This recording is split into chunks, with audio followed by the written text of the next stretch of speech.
सी जाति रे छोट हो पछे जदि ता पाखे धन अच्छी ना ब्राह्मण माने जाई ताको आज्ञा मुंडिया मारिबे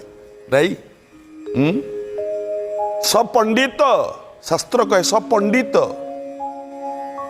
किछि वेद शिखि न थाऊ गीता पढ़ी न थाऊ भागवत पढ़ी न थाऊ अष्टादश पुराण जो कौन कौन मत्स्य पुराण मार्कंडेय पुराण भविष्य पुराण भागवत बराह पुराण वायु पुराण विष्णु पुराण वामन पुराण ब्रह्मा पुराण ब्रह्मांड पुराण ब्रह्म वैवर्त पुराण अग्नि पुराण नारद पुराण पद्म पुराण लिंग पुराण गरुड़ पुराण कुर्म पुराण स्कंध पुराण जो 18 पुराण पढ़ी न थाऊ वेद जानी न थाऊ उपनिषद जानी न थाऊ किंतु बड़ बड़ जानिबा लोक माने ताको मुंडिया मारिबे कारण धन अच्छी पाखे मन रखु आज्ञा आपण धन को रक्षा करने ड्यूटी आपणकर किंतु आपणकर जदि ठीक ज्ञान थी से आपण को ही बंचे